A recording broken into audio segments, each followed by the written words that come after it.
down, he would continue. And likewise, once Imam al-Hussein sent him a messenger, he went, a Uthmani, he returned back a Husseini.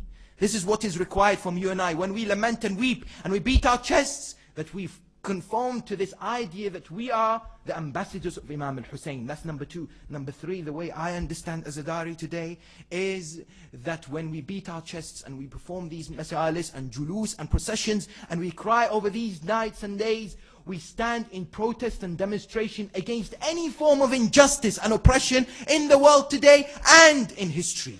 Whatever happens, we as human beings, we as Muslims, we as the followers of Ahlul Bayt have been brought up to understand that it is absolutely incumbent upon people to appreciate the universal values of justice and standing against oppression. And for me, when I beat my chest, I stand there to say that today I am protesting about what happened in Ashura, and I'm protesting about what happened from that day until today, until the day of judgment. Any type of injustice that happens today in Palestine or wherever, I am against it as a follower of Hussein ibn Ali. This is what it means to beat your chests. Now, question. Azadari, this highly recommended act that the holy Imams continuously stressed, the holy 8th Imam, Imam Ali ibn Musa al-Ridha, salawatullahi wa salamu alayhi. Once he was with a companion of his, and the companion said to him, or Imam alayhi salam said, Rahimallahu man ahya amrana. We have this very famous narration from the holy 6th Imam. Once, when he saw an individual companion, Fudayn ibn Muawiyah, who said to him, Atajlusuna wa tatahaddathun? Do you sit there and remember our affairs? He said, yes.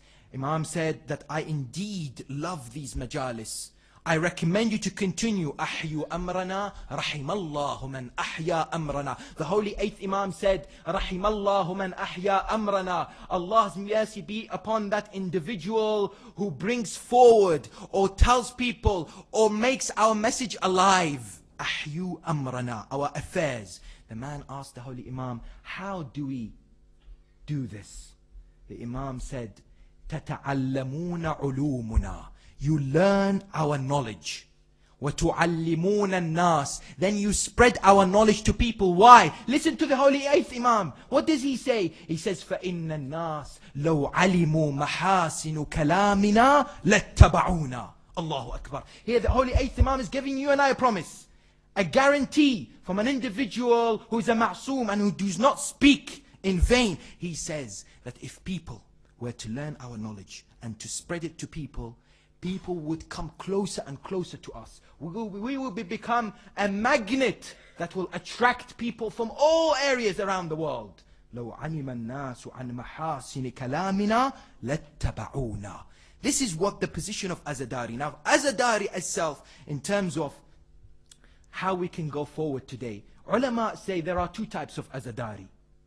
And Allah subhanahu wa ta'ala in the Holy Quran mentions this idea of ash-sha'air. ذَلِكَ وَمَنْ يُعَظِّمْ شَعَائِرَ اللَّهِ فَإِنَّهَا مِنْ تَقْوَى الْقُلُوبِ. Sha'air is expression in a way to demonstrate or to highlight an important subject or an important matter. Like al-adhan, when you perform or you recite the adhan, it is sha'ira. It is considered to be a sha'ira.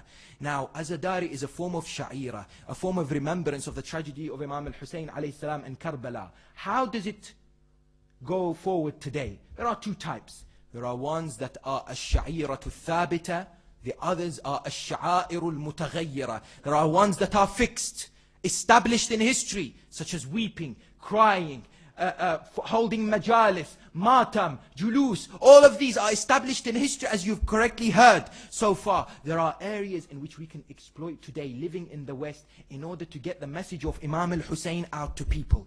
Azadari is not confined to these acts only.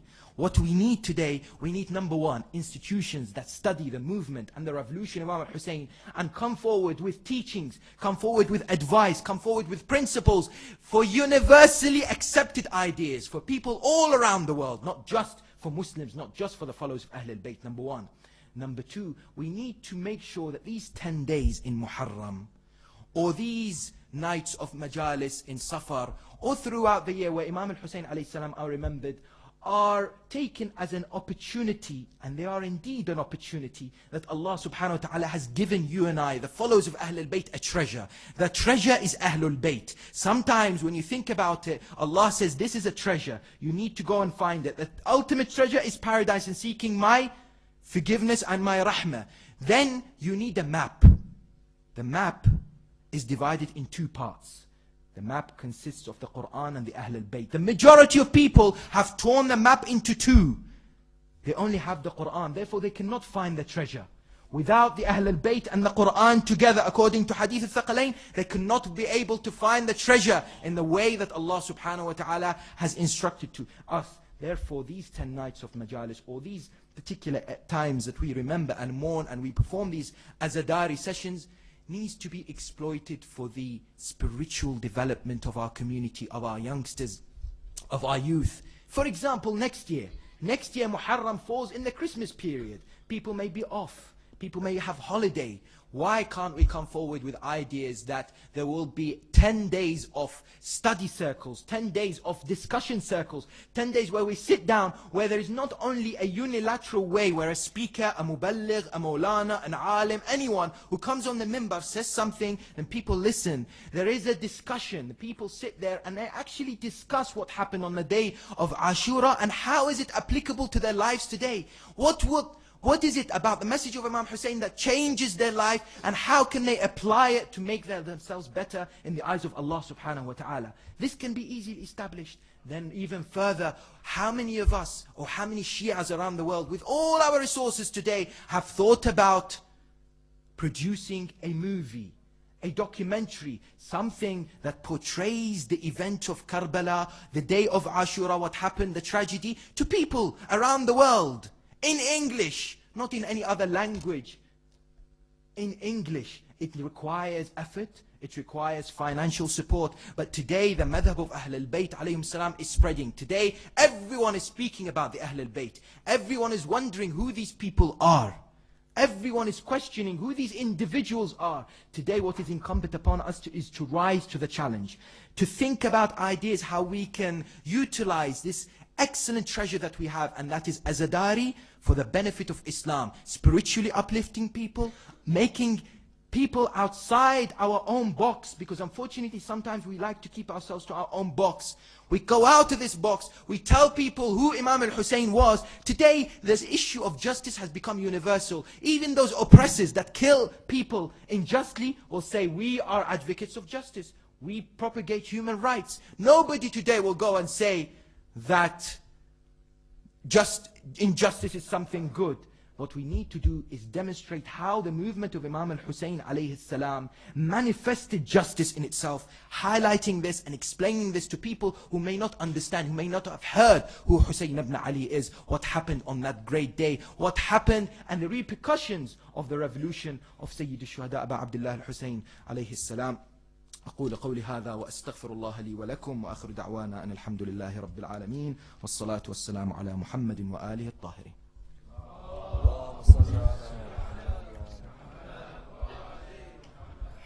Ahsan Sheikh Muhammad, for your inspiring lecture on how we can actually practically actualize the message of Imam Hussein and his principles in today's world. I know you said it's close to midnight, but not close enough not for us to have this Q&A session. So, as Sayyid Ammar mentioned, that this is a nice opportunity in an informal gathering for us to have this question and answer dialogue. So, may I ask, if you have any questions related to the topic that we're discussing tonight, please feel free to ask.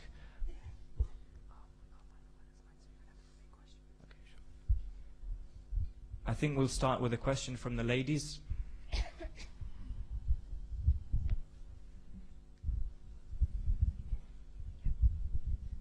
Assalamu Alaikum. Bismillahirrahmanirrahim. Sayyid Ammar, you mentioned Bibi Kulthum alayhi salam began the practice of reciting poetry in the remembrance of Imam Hussein alayhi salam. Could you please go into detail of what she said, or are there any references? Also, what was her role in Karbala? If you look at the journey of Imam al-Hussein, of his family after Karbala, you will